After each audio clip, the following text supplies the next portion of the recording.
Capítulo 151. En el baile de bienvenida que tuvo lugar esa noche, Clementine también demostró su carácter sociable al máximo, bromeando y gastando bromas a los nobles del Palacio de Versalles. Rápidamente se convirtió en el centro de atención.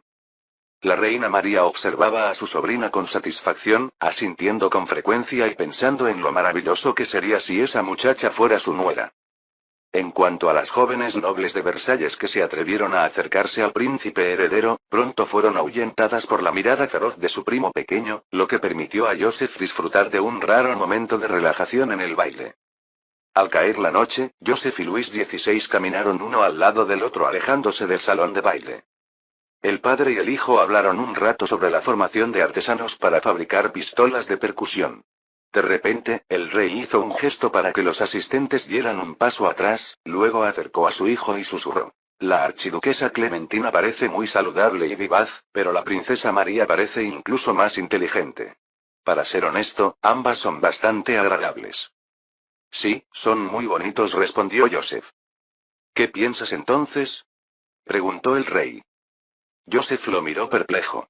¿Pensar en qué? ¿En qué exactamente? Luis XVI sonrió con complicidad, le dio una palmadita en el hombro a su hijo y le dijo: Dime la verdad, ¿cuál de los dos te gusta realmente? Ah, no te preocupes por lo que piense tu madre. Lo más importante es casarte con la persona que amas. Casarse. De repente, Joseph tuvo una revelación. Oh, no. ¿Estas dos chicas estaban allí para casarse? Realmente no podía culparse a sí mismo por haber tardado en darse cuenta de ello. En su subconsciente, nunca asoció a chicas tan jóvenes con posibles prometidas, pasando por alto así un asunto tan obvio. Joseph se quedó sin palabras por un momento. María era tolerable, aunque joven, al menos tenía algunos, rasgos femeninos. Mientras tanto, Clementine obviamente todavía no estaba desarrollada, era solo una pequeña mocosa. Eso sería criminal. Y eso sin contar que era su prima. ¿No había oído hablar de los peligros de casarse con una pariente? Desde luego, no quería tener un montón de hijos con discapacidades intelectuales. Después de pensarlo un momento, Joseph dijo suavemente: Querido padre, ¿qué pasa si no me gusta ninguno de los dos? Ah. Luis XVI frunció el ceño. Mi querido Joseph, hasta donde yo sé, solo tienes a esa doctora a tu lado, y no deberías haber estado con ella, ¿verdad? Debes decirme la verdad. Miró la entrepierna de su hijo con una expresión preocupada en su rostro muy apretada allí e incluso sientes un poco de dolor. Si es así, créeme, una simple operación de un médico puede solucionarlo. No seas como yo en el pasado, esperando tanto tiempo. Joseph hizo una pausa y finalmente se dio cuenta de que su padre probablemente se estaba refiriendo a una condición de embarazo demasiado prolongado, algo que le había causado problemas en su matrimonio. ¿Estaba extrapolando su propia experiencia para sospechar que su hijo tenía el mismo problema? Joseph rápidamente agitó sus manos. No, gracias por tu preocupación, pero estoy perfectamente bien. La expresión de Luis XVI se volvió más seria. Joseph, si prefieres, a los hombres, aún debes cumplir con el deber de un príncipe heredero. No te hagas ideas equivocadas. Joseph estaba casi exasperado. Quiero decir, solo tengo 14 años, ¿no es normal no tener un amante? ¿Por qué mi padre da tantas suposiciones? Ah, cierto. Frunció el ceño para sí mismo. En esta época, los nobles empezaban a buscar aventuras románticas a los 14 años, necesitaba encontrar una amante para demostrar que no había nada malo con su cuerpo o su orientación. No tuvo más remedio que decirle con seriedad al rey: Padre, realmente no he conocido a la persona adecuada. No tienes por qué preocuparte. En cuanto a las dos princesas, actualmente estoy dedicado a hacer que Francia sea más fuerte. Hablemos de los otros asuntos en unos años más. Luis XVI respondió con gravedad. Hija, sé que tienes grandes ambiciones y seguramente serás un rey excepcional en el futuro, pero ¿puedes prestar atención también a tus deberes hacia las mujeres? El padre y el hijo continuaron hablando mientras caminaban y, antes de que se dieran cuenta, la noche se había vuelto más profunda. Justo cuando Joseph estaba pensando en cómo escapar de la seria discusión de su padre sobre el deber de la procreación, una sombra blanca pasó rápidamente a su lado y desapareció al final del pasillo. Ten cuidado. La guardia suiza encargada de la protección formó inmediatamente un círculo, protegiendo al rey y al príncipe heredero en el medio. Entonces, una pequeña figura se acercó corriendo con gente a cuestas, hablando en un francés entrecortado. ¿Has visto a Monsieur Moustache? ¿Clementine? Joseph se sorprendió un poco. Señor Bigote, ¿qué le pasó a su gato? Se ha perdido. La niña estaba tan ansiosa que su rostro se puso rojo como un tomate. Normalmente es muy obediente, pero hoy, por alguna razón, estaba desesperado por salir y no pude detenerlo. Recordando la sombra blanca que acababa de ver, Joseph señaló rápidamente hacia el corredor detrás de él. Debe haber corrido por ese lado. Gracias, prima, gritó Clementine a las dos doncellas que estaban detrás de ella. Vamos a buscarlo pronto. Joseph se apresuró a retenerla. Nunca has estado en el Palacio de Versalles antes. Es muy fácil perderse corriendo de esta manera. ¿Qué debo hacer? La niña estaba al borde de las lágrimas. Joseph le hizo un gesto a Kesode. ¿Podrías pedirle a alguien que busque al gato? Sí, Su Alteza. Por otra parte, Luis XVI también ordenó a la Guardia Suiza que buscara al gato. En poco tiempo, decenas de guardias dejaron sus fusiles y espadas, se armaron ligeramente y se convirtieron en cazadores de gatos. Joseph también, queriendo aprovechar la oportunidad de romper con la incesante charla de su padre sobre el linaje, le hizo una seña a Clementine para que se uniera a él en el viaje en busca del gato. Al poco tiempo, el Palacio de Versalles empezó a sumirlo en el caos. A menudo, cuando el guardia tocaba a cada puerta, había un par de hombres y mujeres aterrorizados y vestidos a toda prisa en el interior. No del tipo casado, por supuesto. Por supuesto, esto era algo muy normal en Francia en aquella época. Si no tenías varios amantes, solo significaba que te faltaba encanto. Por parte de Joseph, Clementine fue aún más eficiente, llamando a las puertas, disculpándose lastimosamente antes de buscar al gato en el interior. Como había llegado a conocer a la mayoría de la nobleza que asistía al baile esa noche y tenía una lengua dulce, nadie se enojó con ella por perturbar sus momentos íntimos. Eso fue hasta que llamó a la puerta de una habitación en el segundo piso del ala sur. Una voz masculina molesta gritó desde adentro. ¿No ves la hora? ¿Qué quieres? Joseph parpadeó. Esa voz le sonaba familiar. ¿Podría ser el ministro del Interior mono? La niña suplicó con voz tierna y coqueta. Siento mucho molestarlo, pero mi amado gato se ha perdido y espero poder buscarlo aquí. Que Dios lo bendiga, amable caballero. No hay ningún gato aquí. Es muy bueno escondiéndose. Podría haberse colado por la rejilla de ventilación de tu puerta. Por favor. Échale un vistazo rápido, un momento. Hubo silencio dentro de la habitación. La niña era muy paciente, suplicaba con insistencia y llamaba a la puerta de vez en cuando. Finalmente, la gente que estaba dentro no pudo soportarlo más. Sonaba como si un hombre y una mujer estuvieran discutiendo en voz baja. Entonces, la puerta se abrió y una dama de la nobleza, despeinada y vestida apresuradamente, salió corriendo con la cabeza gacha y desapareció por la esquina de la escalera. Joseph quedó atónito de inmediato. ¿No era aquella la esposa del marqués San Sacerdote? Gracias. Clementine, completamente inconsciente del alboroto que había causado, entró alegremente a la habitación y ordenó a sus doncellas que buscaran al gato. Mientras Joseph intercambiaba sonrisas comprensivas con Mono, que estaba sentado en el borde de la cama. Capítulo 152. Mono se levantó ansioso y se acercó a Joseph, susurrando. Ah, Su Alteza, usted es mi mejor amiga. ¿No debe dejar que este asunto se escape? Hoy en día, tener un amante no era algo tan común. Algunas parejas de nobles ilustrados incluso presentaban a sus amantes. Pero el conde Mono, en este sentido, era un gran buscador de emociones fuertes. Sus amantes siempre presentaban dificultades extremadamente altas. Por ejemplo, la condesa Messager. Era la amada de su marido y el noble que una vez intentó perseguirla terminó con el brazo roto por Messager. O como la condesa de Saint-Priest, que acababa de salir de casa hace un rato y cuyo marido tenía un deseo posesivo muy fuerte y prohibía a cualquier hombre acercarse a ella. Su primer amante fue incriminado por Saint-Priest y enviado a trabajar en el Mar Caribe. Sin embargo, estas dos damas habían caído ante el audaz Mono. Por supuesto, Mono también temía la ira de sus maridos. Con su estatus, no le preocupaba que fueran deshonestos, pero temía que lo desafiaran a un duelo cara a cara. Con su corpulento cuerpo de 77 kilos, batirse a duelo con espadas era prácticamente como ser un objetivo fijo. Así que el asunto de hoy fue un poco problemático. Habiendo escuchado las anécdotas del ministro de Guerra sobre su trato con los amantes de su esposa, Joseph inmediatamente se dio cuenta de que había encontrado oro al ver la expresión de Mono. Él asintió con seriedad de inmediato. Ten la seguridad de que mi mejor cualidad es guardar secretos. Te estoy muy agradecido. Antes de que Mono pudiera terminar, vio al príncipe heredero haciendo una señal a Clementine, quien estaba ocupada buscando al gato en el compartimiento contiguo, y en voz baja dijo: sin embargo, a mi prima, como sabes, le encanta charlar con los demás.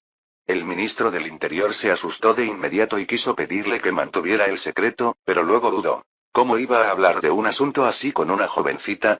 Además, era posible que ni siquiera se tomara en serio su petición. Luego se volvió y miró a Joseph con lástima. Su Alteza, por favor ayúdeme una vez más. Usted es su hermano. Seguramente lo escuchará. Mientras hablaban, la suave voz de Clementina llegó desde un costado. Prima, el señor Bigote no está aquí. Pasemos rápidamente a la siguiente habitación. Joseph le dio una palmadita a Mono en el hombro y le dijo solemnemente: lo intentaré, pero no está garantizado. Espera mis noticias. Después de hablar, se giró y se fue frente a la mirada ansiosa de Mono. La búsqueda del gato continuó durante más de una hora, perturbando a casi la mitad de la nobleza en el Palacio de Versalles, hasta que finalmente vieron a Monsieur Moustache en el salón de la princesa Teresa. En ese momento, estaba triunfantemente sentado en el lomo del Chartreux de la princesa, con la intención de cometer la hazaña felina de su vida. Pero Clementine soltó un grito de alegría, gritó afectuosamente querido señor Bigote, y fue a recogerlo rápidamente sin ninguna explicación, indiferente a sus luchas enojadas y desesperadas, se volvió para agradecer a todos y se disculpó con Terese. Entonces, Monsieur Moustache la arañó por primera vez en su vida. A la mañana siguiente, a las 10 en punto, Joseph se levantó de la cama bostezando y con extrema renuencia. Estuvo despierto hasta pasadas las 3 de la mañana, siguiendo los caprichos de la pequeña. Por supuesto, no fue sin ganancias. Mientras reflexionaba sobre lo que podría eliminar de Mono, vio a Eman acercándose a él a paso rápido, inclinándose. ¿Estáis despiertos, Alteza? El conde Mirabeau lleva un rato esperándoos. Bien, ya lo sé. Gracias. Joseph se vistió rápidamente, se lavó con rapidez y se dirigió al salón. Encantado de verte, Su Alteza Real, saludó Mirabeau con alegría en su rostro, colocando su mano sobre su pecho en una reverencia. Te traigo algunas buenas noticias. Ah, ¿sí? ¿Qué clase de buenas noticias? Joseph hizo un gesto con una sonrisa. Por favor, siéntese. Mirabeau tomó asiento y dijo: en primer lugar, nuestra fábrica de papel ha completado su prueba y ha comenzado oficialmente la producción. El primer lote de papel producido hace 3 días pesaba 20.000 libras y era de muy buena calidad. Se agotó enseguida. Ahora, los pedidos anticipados se hacen con 5 meses de antelación. A partir del mes que viene, podemos esperar un beneficio mensual de 100.000 libras. Has hecho bien tu trabajo, asintió Joseph con una sonrisa. No había estado muy involucrado en la fábrica de papel, que era administrada por Mirabeau y otros, pero se alegró de saber que todo iba bien. Sin embargo, no le sorprendió el buen ritmo de ventas. El papel se vendía de 2/3 del precio de un papel de calidad similar, por lo que la fiebre era inevitable. En cuanto a las ganancias, sin duda seguirían aumentando a medida que aumentara la capacidad de producción. Mirabeau se frotó las manos. Solo hice lo que era necesario, pero el mérito es de vuestra nueva tecnología. Ah, por cierto, la fábrica de papel de Lyon también ha empezado a construirse y empezará a producir en 3 o 4 meses. Continuó hablando con entusiasmo sobre la construcción de fábricas y el reclutamiento de artesanos, y luego abordó otra buena noticia. Su Alteza, el núcleo de la zona de desarrollo industrial de Nancy está prácticamente terminado. Actualmente, hay 17 o 18 talleres, repletos de gente. Debe echar un vistazo. Ah, también está la compañía francesa unida de máquinas de vapor. Su área de fábrica es la más grande de toda la zona de desarrollo. El área central de una zona de desarrollo industrial consistía básicamente en encontrar un área cercana a una fuente de agua, nivelar el terreno, ensanchar los caminos, agregar un muro circundante y listo, ya estaba hecho. En cuanto a los bancos, escuelas, hospitales y otras infraestructuras, se podían construir con el tiempo. No eran esenciales para que los talleres comenzaran a instalarse allí. El primer estado de Nancy también ha aprobado el plan de reducción de impuestos para la zona de desarrollo, continuó Mirabeau con entusiasmo. Por supuesto, tenían que estar de acuerdo. La zona de desarrollo traerá pronto prosperidad a Nancy. Joseph sabía que el estado del que hablaba era completamente diferente del que existía durante la gran encuesta. El actual estado local era un órgano administrativo auxiliar que aglutinaba diversas opiniones y necesitaba el permiso del rey para reunirse, aunque sus resoluciones aún podían ser vetadas por el gobierno. Sin embargo, en materia fiscal, con la participación de los estados generales, la eficacia de su aplicación mejoraría enormemente. Mirabeau miró a Joseph y probó las aguas. Su Alteza, usted sabe que el desarrollo de la industria depende en gran medida del mercado. Sin embargo, los aranceles en toda Francia fragmentan gravemente el mercado. Tal vez podríamos intentar presionar para que se abolieran los aranceles y fomentar un mercado interno unificado. Joseph asintió. Tienes razón, pero hay muchos obstáculos para la abolición de las tarifas locales, sobre todo porque nuestras finanzas apenas dan para soportarlas. Pensaré en una solución. En la actualidad, existían aranceles entre las distintas regiones de Francia. Los productos de otras provincias debían pagar aranceles para ingresar al mercado local. Esto no tuvo mucho impacto en la era agrícola, pero en la era industrial, que valoraba la venta de productos y la recuperación de capital, se convirtió en una barrera importante. Inglaterra obtuvo una ventaja considerable en la competencia industrial porque fue el primero en abolir los aranceles internos y aprovechar un mercado unificado. Sin embargo, a pesar de que la abolición de los aranceles locales es realmente beneficiosa para el país, es difícil de implementar. Uno de los problemas más básicos es que las finanzas de las provincias dependen en gran medida de los aranceles, y una abolición repentina requeriría que la nación subsidiara la brecha financiera. De lo contrario, los gobiernos provinciales ni siquiera tendrían dinero para operar. Pero con la actual situación financiera de Francia, y sin contar los subsidios que recibe las provincias, ya es una bendición de Dios que no se haya derrumbado. Esta es también una de las razones por las que Joseph está ansioso por expandir sus colonias en el extranjero, utilizando los mercados coloniales para llenar los vacíos en el mercado interno y luego utilizando el dinero ganado para resolver gradualmente los problemas arancelarios locales. Mirabeau sabía que las tarifas locales no eran tan simples. Simplemente estaba recordándole al príncipe heredero.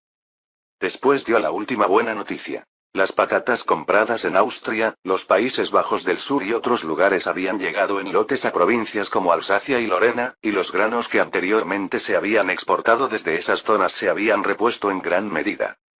Con esto, el plan de fomento de la patata de Joseph se puede considerar concluido con éxito. Aunque la superficie de siembra de este año fue muy limitada, abrió la puerta al cultivo de la patata en Francia.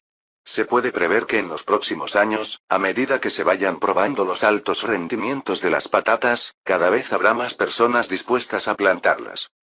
Sin embargo, esto acarrearía posteriormente el problema de la pérdida de fertilidad del suelo. La patata es un cultivo que requiere muchos nutrientes. Esta es la siguiente cuestión que debe abordarse en el proceso de reforma agrícola de Joseph. Después de que Mirabeau se fue, Joseph, al observar su figura alejarse, de repente pensó en conseguir algo de mono. En estos momentos, se necesita que Mirabeau y otros contribuyan al proceso de industrialización de Francia. Si pudiera ofrecerle un puesto gubernamental adecuado, mejoraría enormemente su eficiencia y, por lo tanto, aceleraría el ritmo de la industrialización. Además, esto también atraería a la nobleza capitalista a su lado, fortaleciendo su influencia política. Desde la perspectiva de las tendencias históricas, la nobleza capitalista, que representa a la burguesía, es el núcleo político del futuro, y la vieja nobleza acabará siendo abrumada por la marea de la industrialización. Es hora de que tome medidas cuanto antes. Al pensar en esto, Joseph frunció levemente el ceño.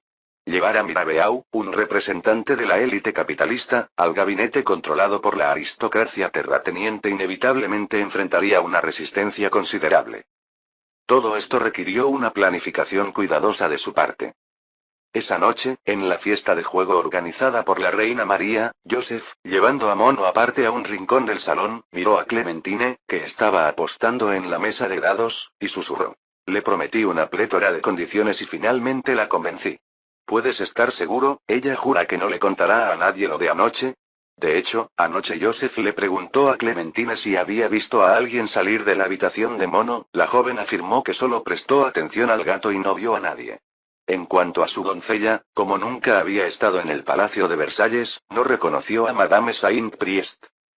Mono rápidamente detuvo al príncipe heredero para que no continuara, comprobando que nadie los notara, luego se inclinó sinceramente para agradecerle. Realmente me salvaste la vida, no sé cómo agradecerte lo suficiente. Joseph fingió un suspiro. Verás, últimamente he estado muy ocupado investigando cómo promover mejor el desarrollo industrial. Ahora que he aceptado acompañarla durante medio mes, me temo que no podré lograr nada. Mono ofreció una sonrisa de disculpa. Realmente te estoy molestando. Si la oficina de planificación industrial pudiera incorporar más personal, tendría más energía para dedicarle a mi primo, fingió Joseph con dificultad, pero como sabes, la oficina es solo un departamento pequeño con personal limitado. Mono pareció captar algo y preguntó. Entonces, ¿cómo podemos aumentar la mano de obra? A menos que se pueda mejorar el nivel de la oficina, el número de funcionarios subordinados solo puede permanecer igual. Mono comprendió inmediatamente que el príncipe heredero estaba pidiendo una recompensa. ¿Cuál cree usted que sería el nivel apropiado al que se debería elevar la oficina de planificación industrial? Joseph pareció hablar con indiferencia.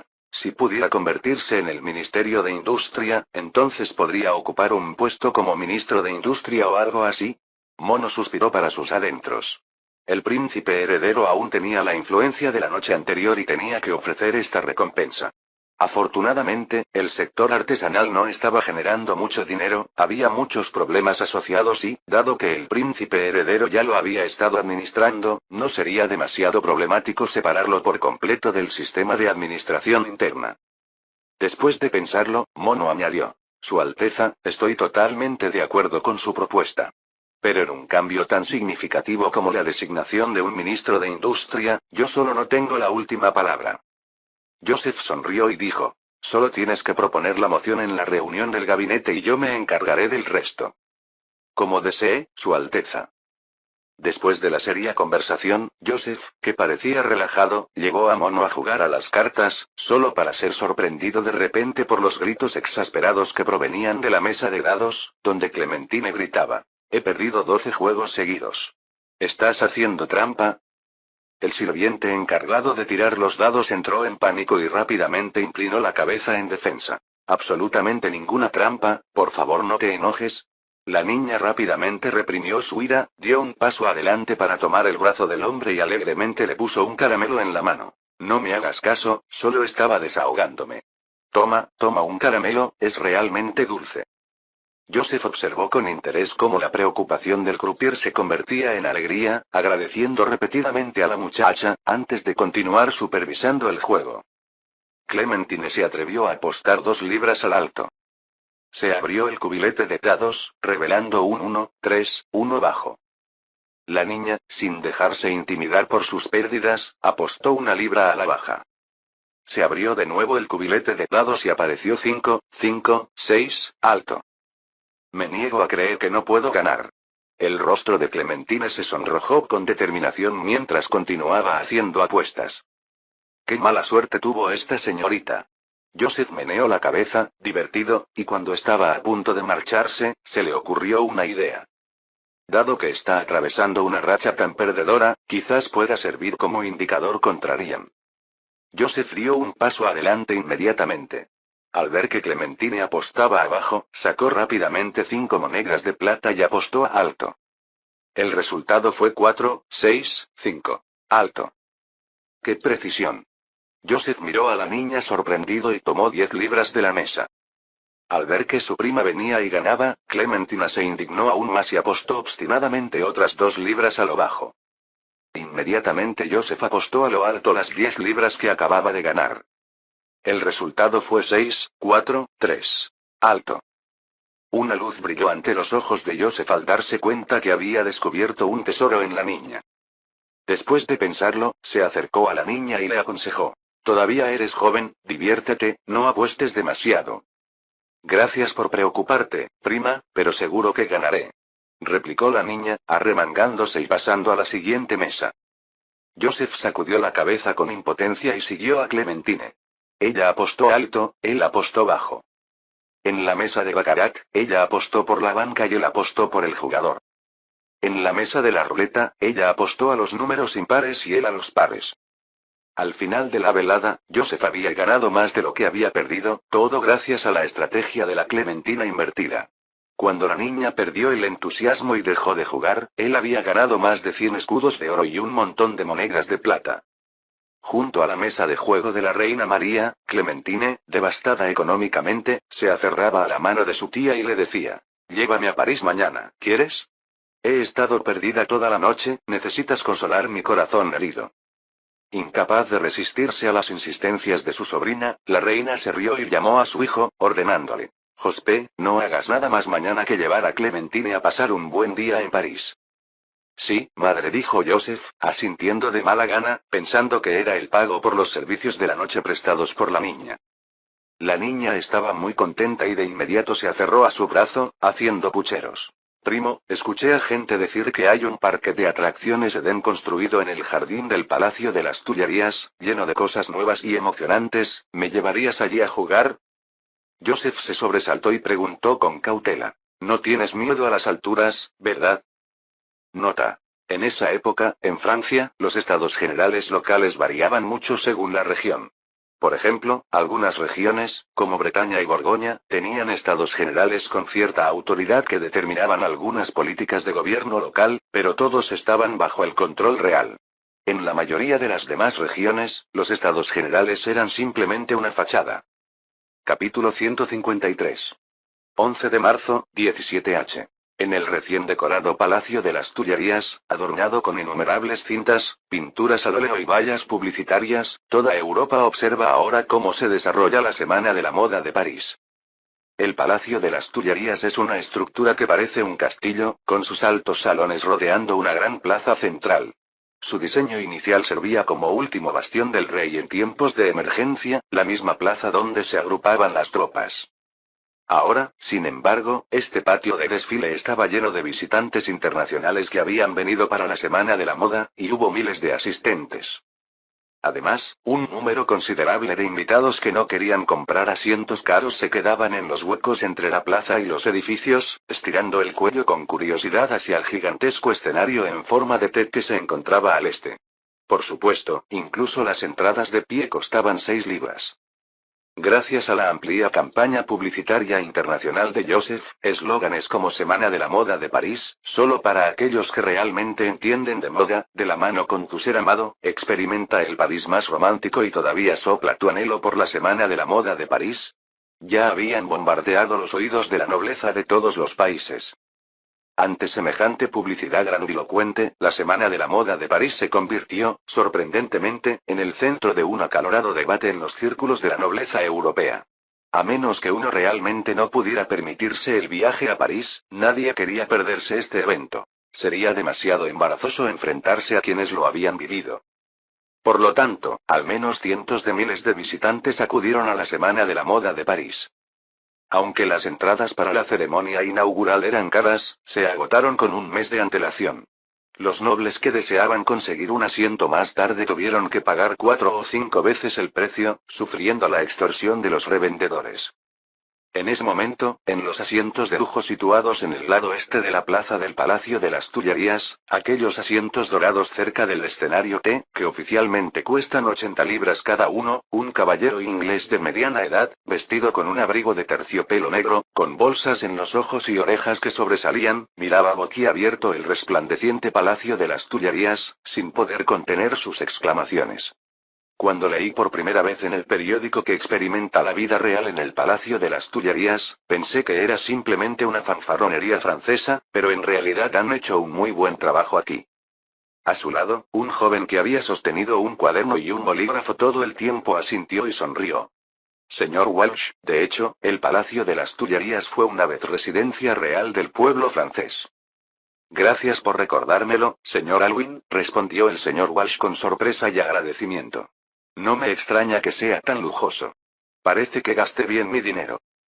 Su esposa se rió y dijo: Querido, recuerdo que dijiste en el barco cuando venías aquí que los franceses solo son buenos en comidas elegantes, ropa y cosas así. Bueno, debo admitir que sus palacios tampoco están nada mal. En ese momento, una música melodiosa se elevó en el aire y el canciller barón Miden, vestido con el opulento atuendo de la corte de Versalles, subió al escenario para pronunciar un discurso de apertura muy largo y lírico. Tras él, entró la reina María, vestida con un deslumbrante conjunto blanco y con el pelo peinado hasta los pies y medio de altura, flanqueada por asistentes y doncellas. Brillantes fuegos artificiales estallaron en el cielo. Los guardias y funcionarios franceses que estaban alrededor inmediatamente se inclinaron en homenaje, mientras que los turistas, sorprendidos por la presencia de la reina de Francia, personificación de la moda y el lujo europeos, se pusieron rápidamente de pie, asintiendo cortésmente en señal de respeto. La atmósfera en el lugar alcanzó su punto máximo al instante. La reina María sonrió e hizo un gesto hacia la multitud y luego comenzó su discurso, siguiendo el guión que había escrito su hijo. Bienvenido a París, la ciudad de la moda y el romance, para participar en el festival de moda más grande de toda Europa. Walsh no entendía francés y solo esperaba que los 5 desfiles de moda diarios, con 100 bellezas presentándose con pasión mencionados en el periódico comenzaran pronto. Por suerte, la reina María no le hizo esperar demasiado. Tras concluir con un disfrutata hermosa semana, se dio la vuelta y regresó a su habitación en el tercer piso del Palacio de las Tullerías, frente al escenario. A continuación, un famoso cantante presentó una canción y luego comenzó oficialmente el momento culminante de la Semana de la Moda. Al son de una animada música de fondo, 3 modelos altas y hermosas, vestidas con los últimos y lujosos vestidos largos de la temporada, se contonearon desde el final del escenario T. En ese momento todos los espectadores quedaron atónitos. Esto fue completamente diferente a cualquier presentación de moda que habían visto antes. No se trataba solo de hacer alarde de ropa en perchas o de ganar atención a través del encanto. Estas modelos exudaban un comportamiento elegante y noble con cada movimiento que hacían, sus expresiones eran frías y naturales, como si fueran 3 jóvenes nobles seguras de sí mismas que pasaban casualmente. La moda que vestían también se convirtió en un reflejo de sus temperamentos, llenos de individualidad. Al mismo tiempo, en 2 paneles de más de 4 metros de altura a cada lado del escenario T, apareció información sobre los diseñadores de los vestidos que lucieron las modelos, sus conceptos de diseño, características y precios. El personal de la Semana de la Moda deambuló educadamente entre los invitados, recordándoles que si les gustaba alguna de las modas exhibidas, podían hacer un pedido en cualquier momento. Esta forma de desfile de moda y ventas que se volvería común en épocas posteriores fue el modelo más creativo y de moda en el siglo XVIII. Los ojos de la señora Walsh se sintieron inmediatamente atraídos por un vestido largo verde claro que llevaba la modelo de la izquierda, y miró el precio en el escaparate. 220 libras. Bajó la cabeza para calcular disimuladamente el precio en libras esterlinas, asegurándose de que su marido no tuviera objeciones, y cuando volvió a mirar hacia arriba con una sonrisa encantadora, tomó el brazo del señor Walsh y le susurró. Querido, ¿qué piensas de ese vestido verde? Walsh estaba ocupado mirando el regordete gran conejo blanco, miró la etiqueta con el precio y asintió distraídamente. Si te gusta, cómpralo. Gracias, querida. Su esposa llamó inmediatamente a un miembro del personal. Sin embargo, pronto se arrepintió, pues la modelo que salió después vestía una falda abullonada de color morado que cautivó su corazón aún más que el vestido verde que acababa de ver. Las siguientes modas fueron una más trendy y hermosa que la anterior, la señora Walsh ya estaba deslumbrada, con el único pensamiento de comprarlo todo en su mente. 1 hora más tarde finalizó el primer desfile de moda. La señora Walsh, después de contenerse desesperadamente una y otra vez, solo compró 3 conjuntos. También compró un traje azul oscuro para su marido. El señor Walsh, después de deleitarse la vista con cinturas esbeltas y grandes conejos blancos, solo se dio cuenta, al pagar, de que necesitaba desembolsar casi 40 libras esterlinas. Se trataba de libras de oro, donde 1 libra equivalía aproximadamente a 25 libras. Aún así, este comerciante de lana británico pagó la cuenta con buen ánimo. ¿Quién sabe cuántos clientes de distintos países se encontraban en una situación similar? Solo después de que los 23 empleados encargados de la preventa trabajaran hasta las 4 de la mañana, con las manos acalambradas, lograron clasificar todos los pedidos. El periodista británico Alvin, que acompañó al señor Walsh, regresó inmediatamente a su habitación reservada, recopiló más de 10 páginas de artículos sobre la semana de la moda y los envió de regreso a Inglaterra durante la noche. Esa noche, el matrimonio Walsh cenó en el Royal Restaurant del primer piso del Palacio de las Tullerías, donde degustaron auténtica cocina de la corte francesa. Caracoles al horno con remolacha, ostras del príncipe heredero, hígado de ganso frito con mermelada de cerezas, pichón asado con trufa de vino tinto. Una mesa repleta de delicias hizo que la pareja del desierto culinario comiera extasiados, empapados en grasa, y finalmente tuvieron que apoyarse en la pared al salir del restaurante. Aunque tuvieron que hacer cola durante más de 40 minutos para esta comida y gastaron 1 libra y 12 chelines, sintieron que valió completamente la pena. Después de regresar al Palacio de las Tullerías, el señor y la señora Walsh tenían la intención de tomar unas copas, pero en el camino vieron un salón muy iluminado y lleno de diversas máquinas curiosas, que rebosaban de risas y alegría. Se sintieron inmediatamente atraídos hacia él. El intérprete y guía que los acompañaba señaló la sala y les dijo: «Esta es una sala de juegos, hay muchos juegos interesantes para jugar adentro». Curioso, el señor Walsh entró y vio de inmediato a un joven, que parecía de ascendencia española, tirando con fuerza de una palanca que se encontraba delante de una máquina que era más alta que un hombre. Los tambores de la máquina comenzaron a girar rápidamente. El español observaba atentamente los tambores y murmuraba: «Alto. Alto». De repente, el tambor delantero se detuvo, mostrando un emblema de iris amarillo de la familia real francesa. Luego, el tambor del medio se detuvo, mostrando también un iris. La respiración del español se aceleró. Pronto, el último tambor comenzó a disminuir su velocidad, pasando lentamente de una espada a una manzana, y finalmente asentándose en un iris. El joven español vitoreó frenéticamente, saltando y golpeando el aire con entusiasmo. La máquina emitió una serie de sonidos de ding-dong y el español se agachó para recoger una caja de madera de la parte inferior de la máquina. En su interior había monedas de plata, al menos 70 u 80. «¿Qué es esto?», preguntó sorprendido el señor Walsh al guía, girando la cabeza. Este último hizo un gesto hacia la máquina. «Señor Walsh, esto se llama máquina tragaperras. Usted pone 1 libra para tirar de esa palanca una vez. Los tambores del interior girarán y si se detienen en 3 patrones idénticos, usted puede ganar varias veces, o incluso decenas de veces la cantidad en monedas de plata a cambio. El joven caballero acaba de ganar el múltiplo de retorno más alto, 100 veces». Walsh se sintió inmediatamente intrigado y miró a su alrededor, pero descubrió que las docenas de máquinas en la sala estaban todas ocupadas. Finalmente, por el precio de 10 libras, consiguió una máquina tragamonedas de un hombre de mediana edad y, no pudiendo esperar, introdujo 1 libra en la ranura para monedas y tiró de la manija con fuerza. Después de que los tambores se detuvieron, aterrizaron en un gato, un escudo y una X. Está claro que no ganó nada. Frunció los labios, insertó otra moneda y todavía no encontró nada. No fue hasta su 15º tirón que finalmente aparecieron 3 manzanas en el carrete y el sonido nítido de las monedas de plata chocando emanó desde debajo de la máquina. Walsh sacó la caja de madera y recogió con entusiasmo las 5 monedas de plata que había dentro, luciendo aún más feliz que si hubiera ganado 5 libras esterlinas. 1 hora después, la señora Walsh, bostezando, regresó sola a la habitación reservada en el segundo piso. El señor Walsh, al ver que la máquina que disparaba canicas que estaba a su lado estaba desocupada, se acercó con curiosidad a ella.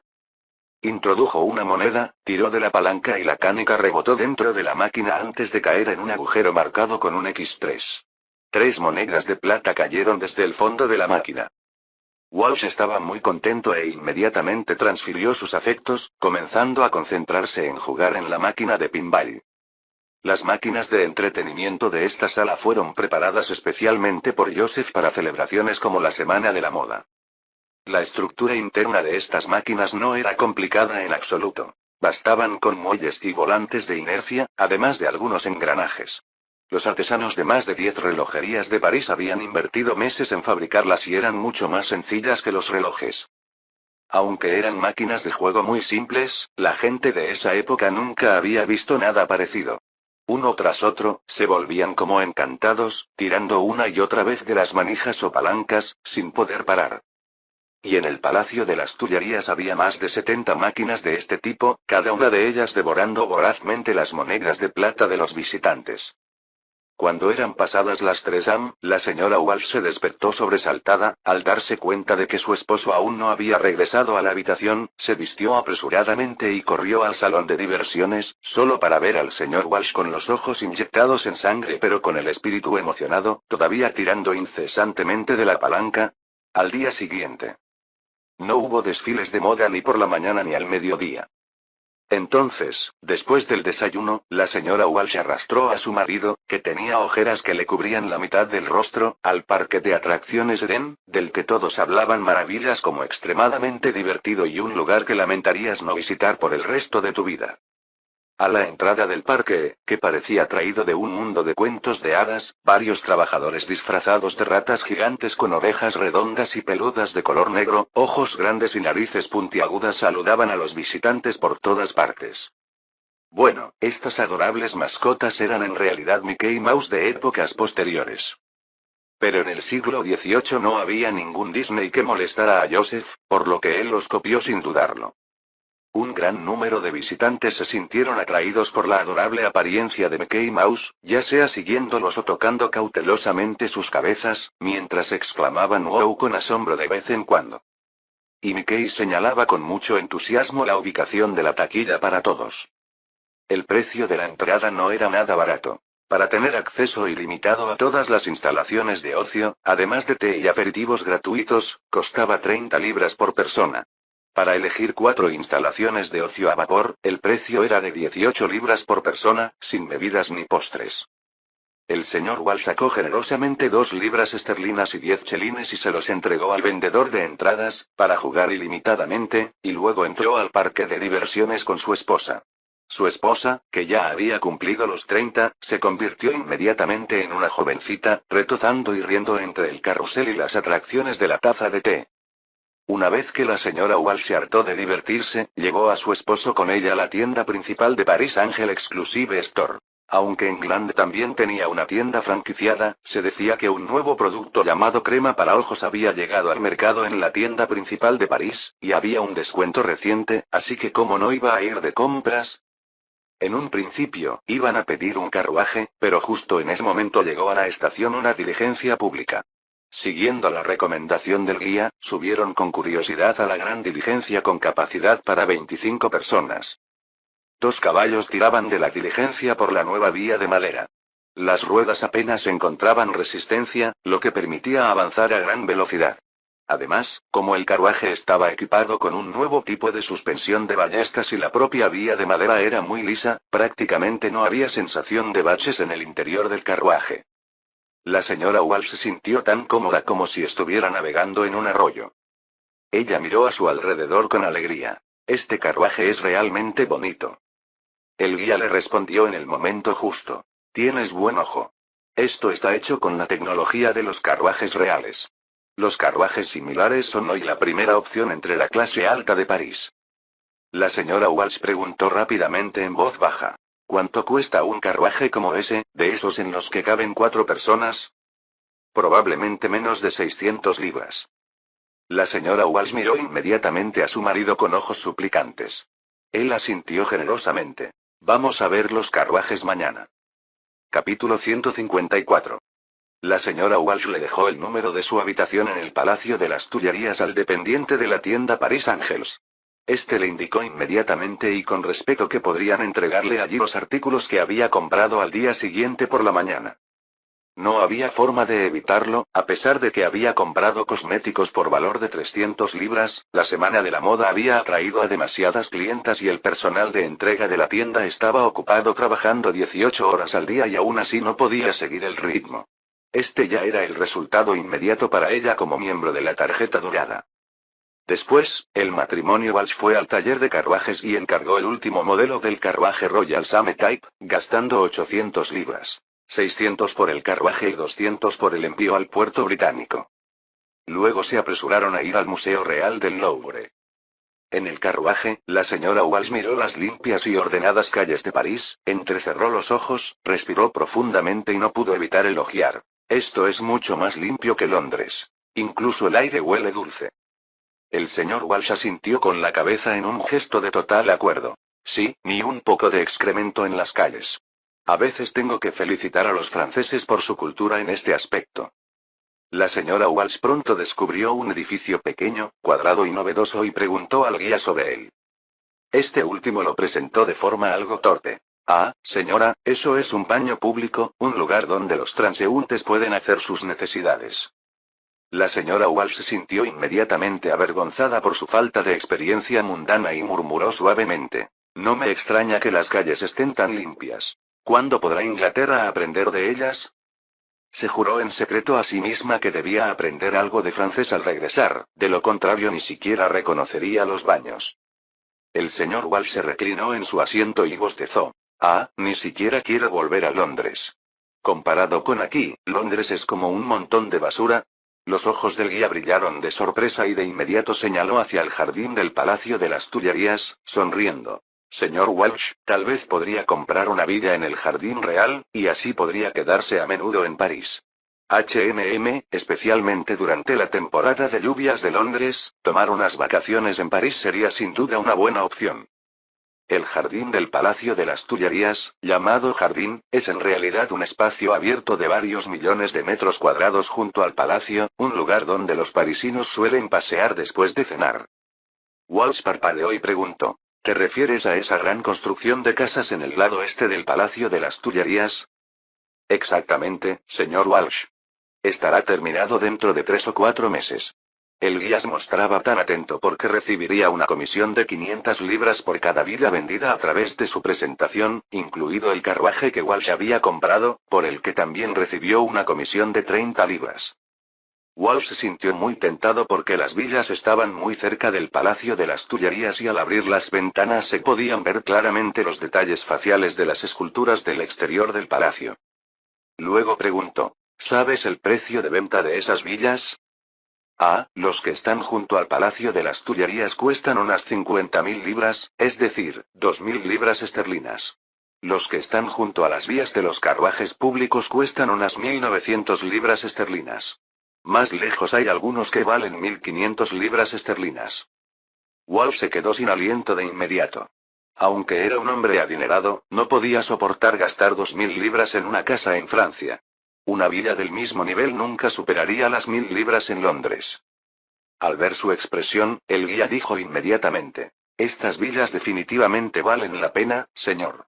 No solo están al lado del palacio antiguo. Mire, allí están construyendo una escuela de élite. Solo los niños que viven en el Jardín Real pueden asistir, y se dice que los miembros de la Academia Francesa de Ciencias enseñarán allí. ¿Y allí está el hospital más grande de París? ¿Ese es un centro comercial? ¿Y al sur, hay un campo de croquet?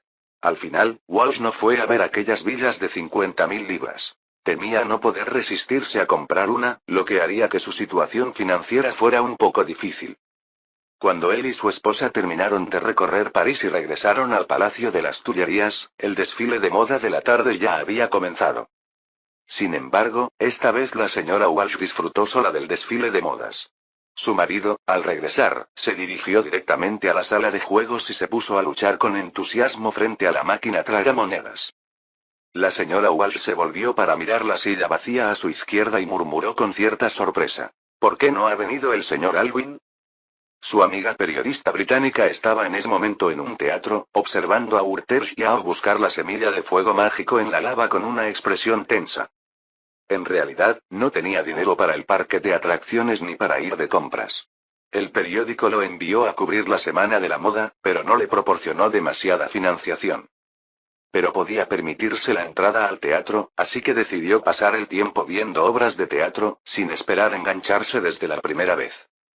La obra Rompiendo el Calum fue simplemente fascinante. La trama era emocionante y despertaba entusiasmo.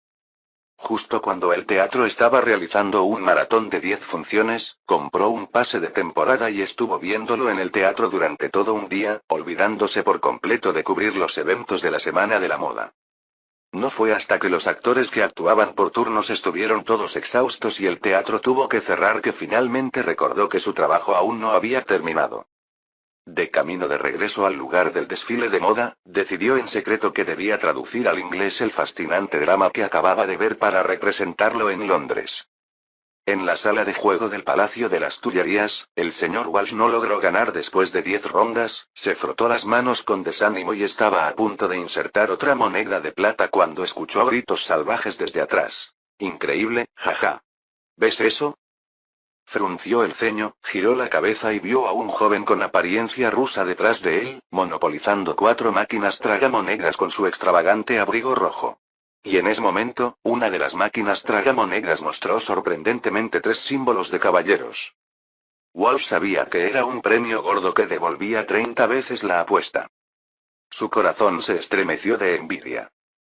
Mientras tanto, el ruso de rojo se guardó casualmente en el bolsillo las monedas de plata que escupía la máquina y continuó con entusiasmo introduciendo dinero en las ranuras de las 4 máquinas, luego tiró de las palancas en rápida sucesión, mientras sus ojos movían de un lado a otro sobre los tambores giratorios. Sin embargo, esta vez, cuando los tambores se detuvieron, ninguna máquina entregó un premio. Sin inmutarse, el ruso fijó sus ojos enrojecidos en las máquinas, siguió introduciendo monedas y tirando de las palancas. Su suerte mejoró nuevamente cuando 2 de las máquinas mostraron conjuntos de símbolos iguales, y el ruido de las monedas de plata al caer lo emocionó aún más. En ese momento, el vizconde Freselle, presidente del comité de la Semana de la Moda, se acercó a él con algunas otras personas y le dijo amablemente: Conde Bobrinskoy, ha estado jugando durante todo un día y una noche sin comer nada. Por el bien de su salud, le sugiero que descanse un poco. Quítate de mi camino. No me bloquees. En el momento en que el joven terminó de hablar, varios hombres corpulentos que parecían guardaespaldas se acercaron y empujaron al vizconde Freselle y su compañía hacia atrás con sus cuerpos. El vizconde Freselle, sin otra opción, dio instrucciones discretas al inspector de seguridad que lo había acompañado y luego se alejó. Luego colocó a varios policías alrededor del conde Bobrinskoy, listos para llamar a un médico si se desmayaba o mostraba signos de malestar. Joseph salió por la puerta sur del Palacio de las Tullerías, algo fatigado. La reina María había aceptado ser embajadora de la Semana de la Moda, lo que requería dar un discurso cada 2 días y, naturalmente, él tenía que acompañarla. Afortunadamente, ahora que se había construido en la ciudad de París un ferrocarril de madera de 4 leguas de largo de este a oeste, se necesitaban poco más de 20 minutos para llegar al Palacio de las Tullerías después de entrar en la ciudad, lo que le ahorró a la reina mucho tiempo. Según el plan, el ferrocarril se extendería más hacia el oeste, proporcionando una conexión directa entre París y el Palacio de Versalles. Pronto, uno podría viajar desde el Palacio de Versalles hasta la ciudad de París en autobús en poco más de una hora, ahorrando casi el 70% del tiempo de viaje anterior. Este ferrocarril de madera, aunque costoso de construir, 50.000 libras por legua, es decir, 4 kilómetros, fue el resultado de que Murdoch trajera trabajadores de vías británicos para utilizar nuevas técnicas para reducir costos. Si se hubieran empleado artesanos franceses, habría costado 10.000 libras más. Sin embargo, solo la comodidad del ferrocarril de madera para que los nobles viajaran de Versalles a París podía incrementar los ingresos comerciales anuales de París en al menos 1.000.000 de libras. El menor tiempo de viaje significaba que la nobleza tenía más tiempo para ir de compras y entretenerse. Además, las personas que antes evitaban ir a París debido a la distancia o lo complicado del viaje también aumentarían sus visitas y gastos en la ciudad gracias al ferrocarril. Joseph estiró los brazos y con el rabillo del ojo vio el cuadro de tamaño natural del hijo elegido colgado en el frente del salón. La reina María estaba muy contenta con ese cuadro y, pensando en los muchos dignatarios extranjeros que vendrían para la Semana de la Moda, hizo colgar allí una copia para mostrar a su hijo. Joseph meneó la cabeza avergonzado y se preguntó si debía pedirle a Fouché que organizara que alguien robara el cuadro en mitad de la noche cuando vio al vizconde Freselle acercándose a él con expresión preocupada. El hombre casi chocó contra el príncipe heredero antes de darse cuenta, deteniéndose de inmediato y haciendo una profunda reverencia.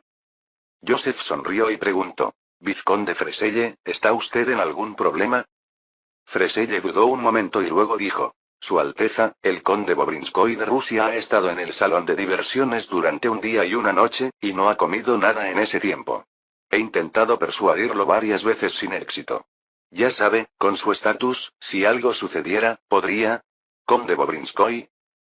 Joseph frunció el ceño levemente. Eman se acercó rápidamente y susurró. Su Alteza, ese es el hijo ilegítimo de la emperatriz de Rusia. Ha estado vagando por París durante varios años y muchos nobles lo conocen. Joseph asintió con la cabeza, dándose cuenta. ¿Es Alexei? Sí, Su Alteza, ese es su nombre. Los ojos de Joseph se entrecerraron al darse cuenta de que el hijo menor de Catalina, el futuro hermano del zar Pablo I, también había venido a asistir a la Semana de la Moda.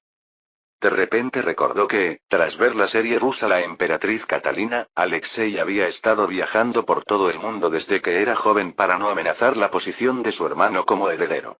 Sin embargo, debido a su comportamiento imprudente, Catalina apenas podía tolerar sus acciones insensatas, y parecía que pronto lo llamaría de regreso a Rusia y luego lo desterraría a un pueblo remoto para que reflexionara. Francia está buscando actualmente una alianza con Rusia para lanzar una estrategia en el norte de África. Este Alexei es muy querido por Catalina II y esta podría ser una oportunidad para tener una conversación con él que podría dar resultados inesperados. Hizo un gesto hacia Freselle. Por favor, guíame el camino, iré a persuadirlo. Oh, muchas gracias, Su Alteza. En la sala de juegos, Alexei todavía estaba emocionado insertando monedas y tirando de palancas cuando vio a un joven con un aire extraordinario aparecer ante él, sonriéndole. Su mirada cambió por un momento, pero luego volvió a centrar su atención en la máquina tragamonedas, murmurando en voz baja. ¿Qué quieres? Hazte a un lado, por favor. Joseph lo vio insertar una moneda de plata y tiró con fuerza del mango, riendo. Recuerdo que cuando era niño, como no gozaba de muy buena salud, pasé un tiempo recuperándome en el castillo de Meudon. ¿Sabes? Allí no había tutores ni oficiales ceremoniales, podía montar a caballo y trepar a los árboles cuando quería, estaba lleno de libertad y relajación. Más tarde, cada vez que me atormentaban los diversos cursos hasta el punto de irritarme, fingía estar enfermo y me iba allí a recuperarme durante unos meses. Hasta un día, quise que mis felices vacaciones duraran un poco más, así que fingí tener una enfermedad grave, de esas que hacen que parezca que me voy a morir. Estaba completamente convencido de que esta vez podría quedarme en el castillo de Meudon durante un año entero. Pero adivina qué pasó. Mi madre estaba terriblemente preocupada, llamó a todos los médicos de la corte imperial para que me diagnosticaran, me sangraron varias veces, y también me hicieron enemas, torturándome completamente en el proceso. Al final, tuve que poner fin a mi propia enfermedad. Después, mi madre me dijo que, para vigilar de cerca mi salud, a partir de ahora tendría que quedarme en el Palacio de Versalles y no podría volver nunca más al castillo de Meudon. ¿Crees que fui demasiado tonto en ese momento, jaja? Alexei se detuvo un momento y comprendió lo que quería decir el príncipe heredero. Inmediatamente recordó el cuadro del niño de la gracia divina que vio al ver a Joseph. Para evitar las luchas políticas de San Petersburgo y facilitar la sucesión de su hermano Pablo, actuó deliberadamente como un hijo pródigo, dando vueltas por el mundo. Pero como acababa de decir el príncipe heredero, si exageraba, seguramente preocuparía a su madre y ella lo mantendría cerca para disciplinarlo. Dio un paso atrás, dejó de lado su expresión juguetona y, con una mano en el pecho, se inclinó con gracia y habló en un francés perfecto. Gracias por recordármelo, príncipe heredero. Supongo que ya conoce mi identidad. Es un placer conocerlo aquí. Sí, conde Bobrinsky. Joseph le devolvió la sonrisa. Creo que ahora necesita cenar y dormir mucho. Si no está de acuerdo, tal vez tenga que cerrar temporalmente este salón de diversiones. Un momento después, mientras los dos se dirigían al restaurante, Joseph continuó la pequeña charla. He oído algunos rumores sobre ti. Alexei, un poco aturdido por haberse quedado despierto hasta tarde, sonrió y dijo. Parece que soy bastante famoso, Su Alteza. Lo que quiero decir es que, basándose en tus acciones actuales, la emperatriz podría pronto ordenarte que regreses a Rusia. Alexei se encogió de hombros con indiferencia. Tal vez. En realidad, ya había oído las noticias desde San Petersburgo. Su madre había preguntado varias veces al embajador ruso sobre su situación, indicándole su intención de volver a llamarlo. ¿Pero qué podía hacer? La posición de su hermano como príncipe heredero siempre había sido bastante precaria. Amaba profundamente a su hermano y no quería añadirle ninguna presión. Por lo tanto, actuar como un libertino era lo único que podía hacer para ayudar a su hermano. Murmuró. Al final, esto es todo lo que puedo hacer.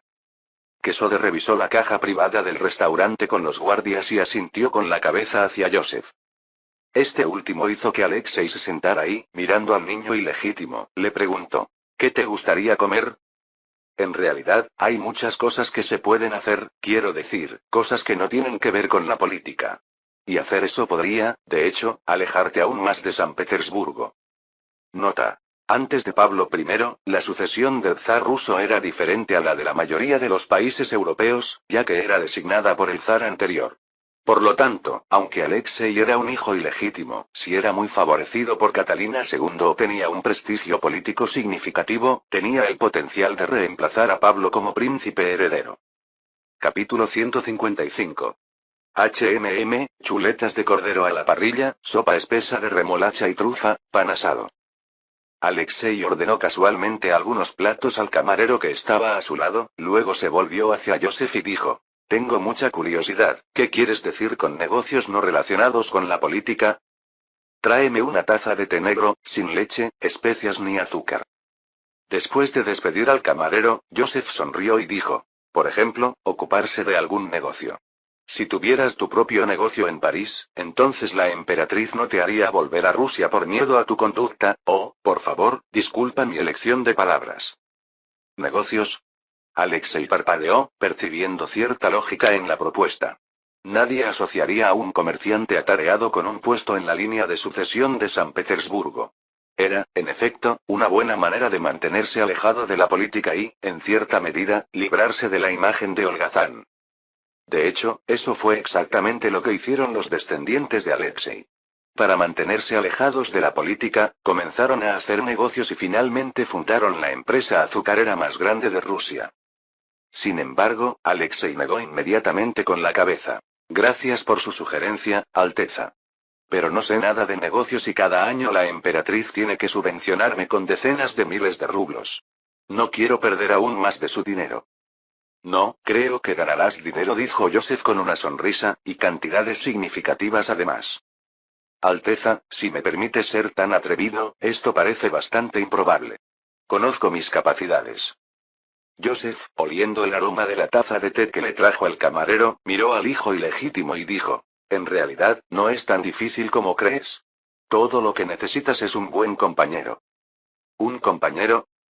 Joseph hizo un gesto con una pequeña cuchara hacia sí mismo. Por ejemplo, yo. Alexei exclamó sorprendido. ¿Quieres decir que haremos negocios contigo? Joseph asintió. Podríamos invertir conjuntamente y crear una empresa comercial centrada en el comercio entre Francia y Rusia. Su sugerencia no fue impulsiva. Hacía mucho tiempo que albergaba un plan semejante. De hecho, Francia y Rusia ya habían firmado un acuerdo comercial el año pasado, pero por un lado debido a las estrictas finanzas de Francia y por otro porque no había muchos productos de interés mutuo entre los dos países, aparte del vino y las ideas de la Ilustración, Francia tenía poco más que ofrecer a Rusia. Del mismo modo, las principales exportaciones de Rusia, como el lino, el petróleo y la madera, no tuvieron una gran demanda en Francia. Esto dio lugar a un comercio tibio entre ambas partes. Sin embargo, ambos países estaban ansiosos por aumentar sustancialmente su volumen de comercio entre sí. En el caso de Rusia, existía una preocupación constante por la excesiva dependencia del comercio con Inglaterra y un deseo de cambiar la estructura comercial, por ejemplo, aumentando la participación de Francia en el comercio para reducir el riesgo de ser manipulada por los británicos. En cuanto a Francia, aumentar el volumen comercial con un país grande como Rusia ciertamente mejoraría enormemente su situación financiera. Pero el deseo es solo deseo. Históricamente, hasta que Napoleón llegó al poder y Rusia se unió a la alianza antifrancesa, el comercio entre los dos países no había mejorado significativamente. Esta era la situación que Joseph quería cambiar y tenía los medios para hacerlo. Históricamente, la demanda de productos rusos por parte de Francia no era alta porque la industria textil francesa estaba aplastada por Inglaterra. Pero ahora, bajo la dirección de Joseph, la industria textil francesa desafiaría el dominio de Inglaterra y, por lo tanto, necesitaría una gran cantidad de materias primas textiles, entre ellas el lino. En cuanto al algodón, la lana y otros productos similares, tendrían que provenir de América del Norte y Australia más adelante. Al mismo tiempo, dado que el suministro de lino de Inglaterra dependía en gran medida de Rusia, alrededor del 80% de su consumo, si Francia consumía una gran cantidad de lino ruso, inevitablemente causaría una escasez de lino en Inglaterra, lo que posteriormente conduciría a precios más altos para los textiles de lino británicos. Fue una clásica situación en la que todos ganaron. Por otra parte, la industria francesa entraría en un período de crecimiento explosivo y necesitaría urgentemente mercados donde vender sus productos. Rusia, con una población de más de 30 millones de habitantes, era un mercado enorme que necesitaba sin duda la participación de los productos franceses. Originalmente, Joseph había planeado esperar a que Talleyrand estableciera contacto con los rusos y luego avanzar con el tema comercial. Pero al conocer a Alexei hoy, sintió que esta podría ser una oportunidad aún más adecuada. No tienen que preocuparse por la administración. Podemos contratar profesionales para que dirijan la empresa, dijo Joseph. Yo les proporcionaré algunos barcos mercantes como parte de mi parte. Estos barcos enarbolarán la bandera rusa, disfrutarán de su política de neutralidad armada y evitarán la interferencia británica. Y podríais tener a alguien en Rusia que compre lino, grasa, quizás incluso hierro, como vuestra parte. Una vez que estas mercancías lleguen a Marsella, se cargarán con vino francés, textiles y, en el futuro, posiblemente también papel y maquinaria, y se enviarán de vuelta a Crimea. La llamada Declaración de Neutralidad Armada se refería a la política comercial rusa anunciada por Catalina II en 1780, cuyo contenido principal era como país neutral, los barcos rusos pueden navegar libremente entre puertos y a lo largo de las costas de las naciones en guerra, a menos que transporten contrabando en tiempos de guerra, en cuyo caso las naciones beligerantes no deben imponer restricciones. Esta política había sido reconocida por Inglaterra, de modo que los barcos rusos de Alexei que transportaban la carga podían garantizar un comercio normal independientemente de las tensiones entre Inglaterra y Francia. Además, Joseph tenía otra carta bajo la manga. Previamente, había revisado el acuerdo comercial anglo-ruso, que permitía a los barcos mercantes rusos transportar mercancías desde el este hasta Europa sin obstáculos por parte de la flota británica. Los británicos habían considerado que Rusia tenía poca presencia en el este y habían aceptado de inmediato, un punto que Joseph planeaba explotar a través de su compañía comercial con el niño ilegítimo en el futuro. Alexei reflexionó un momento y luego vaciló. Su Alteza, debo admitir que su propuesta es muy acertada. Sin embargo, ya hay bastantes personas que se dedican a ese comercio entre Francia y Rusia, y no creo que podamos ser más competitivos que ellos. Joseph sonrió y asintió. Alexei era, en efecto, un hombre inteligente, no el joven frívolo que aparentaba ser. Parecía que asociarse con él no sería decepcionante. En primer lugar, el volumen actual del comercio franco-ruso está lejos de ser suficiente. Si no recuerdo mal, cada año navegan más de 300 barcos mercantes de Inglaterra a Riga, pero solo una décima parte de ese número navega desde León hasta el Mar Negro. Les aseguro que Francia va a iniciar reformas industriales y la demanda de productos rusos aumentará considerablemente, especialmente de lino. En ese caso, los buques mercantes existentes no serán suficientes. Alexei asintió levemente, dándose cuenta de que el príncipe heredero de Francia tenía información privilegiada. Teniendo esto en cuenta, el negocio parecía realmente viable. Joseph se inclinó hacia adelante y bajó la voz. Además, puedo ofrecerle ventajas arancelarias. Le garantizo que no serán insignificantes. ¿Hablas en serio? Por supuesto. Joseph tenía plena confianza en sí mismo para conseguir esas ventajas arancelarias en el gabinete. Ni siquiera necesitaba reducir los aranceles. Bastaba con hacer la vista gorda ante su empresa comercial. Esto no solo atraería a los rusos, sino que también reduciría el coste de las materias primas para la industria textil francesa, aumentando su competitividad. Al mismo tiempo, reduciría los lazos comerciales entre Inglaterra y Rusia, aumentando el costo de los productos de lino para los británicos. Y añadió. Además, puedes utilizar tus conexiones en Rusia para conseguir productos más baratos, como lino y aceites. Al reducir los costes en ambos extremos, ¿cómo no iba a haber beneficios? Alexei estaba entusiasmado. Si pudiera exportar a Francia con aranceles bajos, reduciría en gran medida la dependencia comercial de Rusia con respecto a Inglaterra. Esta había sido una gran tarea que la emperatriz había querido lograr durante más de una década sin éxito. Si podía atribuirle este logro a su hermano, seguramente cambiaría la forma en que su madre lo veía. Juntó las manos con entusiasmo. Su Alteza, considero que su propuesta es muy factible. Haré todo lo posible para reducir el costo de los productos. Joseph sonrió y se inclinó. Estoy encantado de cooperar con usted, conde Bobrinsky. Los platos que Alexei pidió en la mesa se habían enfriado hacía tiempo, pero ni siquiera había pensado en comerlos. Joseph hizo traer un plato recién hecho y caliente, y le hizo una señal a su hijo ilegítimo. Creo que ya deberías disfrutar de tu cena. Después de que Alexei terminó de comer, los dos discutieron algunos detalles de la empresa comercial, finalizando efectivamente su asociación. La razón principal por la que Joseph pasó por alto al gobierno ruso para establecer una compañía comercial fue evitar largas negociaciones comerciales.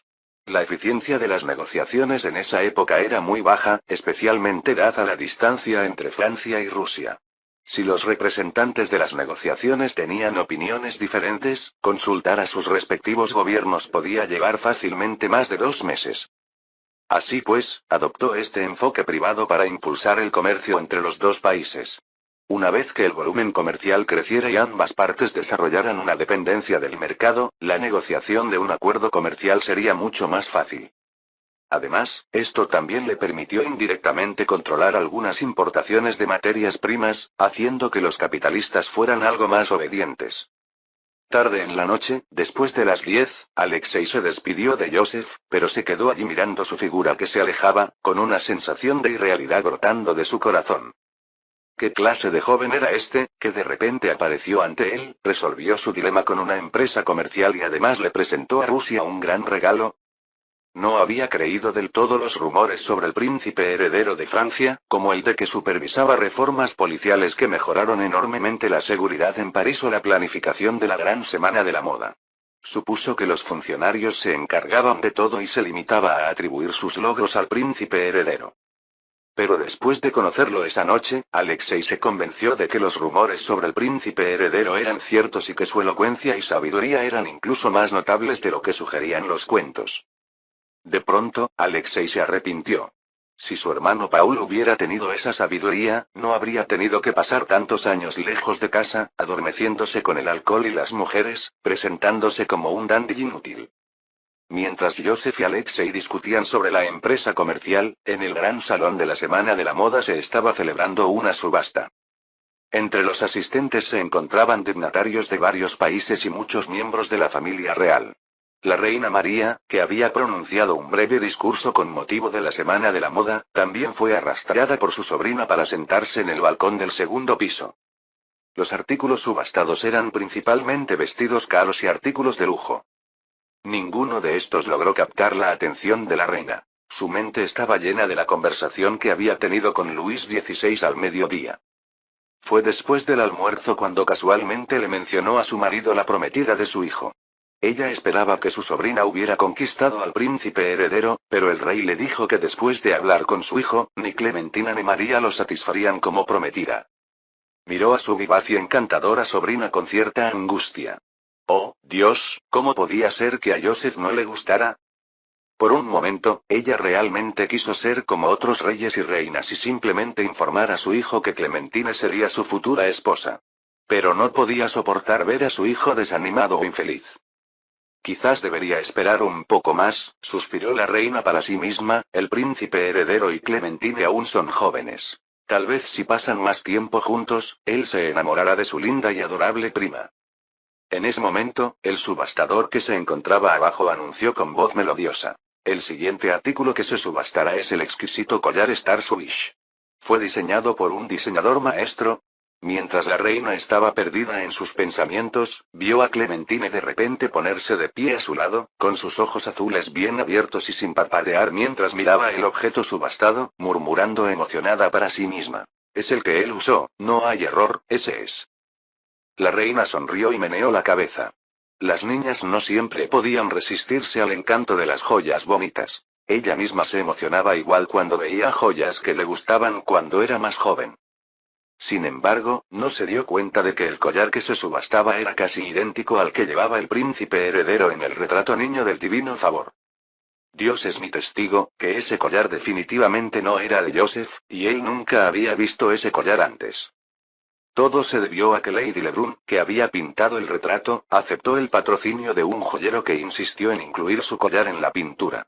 Pero, sinceramente, este deslumbrante collar, con su diseño de una galaxia formada por numerosos diamantes, complementaba perfectamente la imagen de Joseph.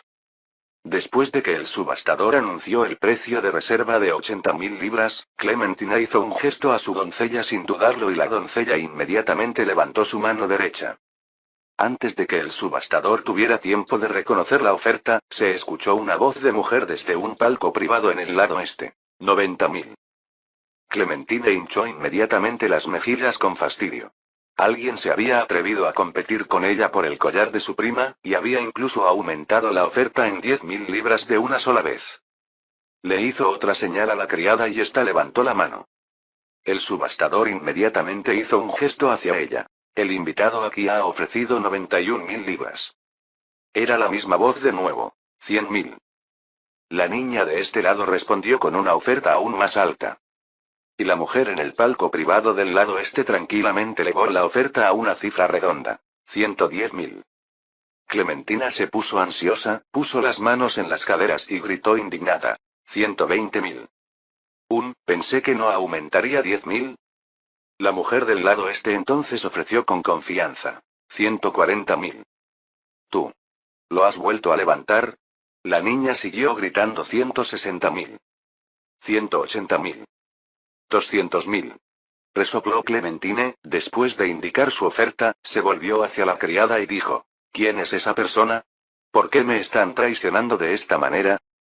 La criada se inclinó sobre la barandilla del balcón del palco del segundo piso, con su cuerpo medio extendido hacia afuera, y finalmente, a través del hueco de la cortina del palco del lado este, vio a una mujer con un vestido rojo, con largo cabello castaño y un par de suaves ojos marrones. Ella inmediatamente se echó hacia atrás, cubriéndose la boca con la mano en estado de shock, y susurró en el oído de Clementine: Señorita, parece ser la princesa de las dos Sicilias. Ah, Clementine se mordió el labio. Si era ella, entonces no podía perder. 250.000. Nota. Riga es un puerto de Suecia y también una estación de tránsito para el comercio británico-ruso. Los funcionarios de Riga cobraban comisiones por el comercio entre Gran Bretaña y Rusia. Fin del capítulo 155.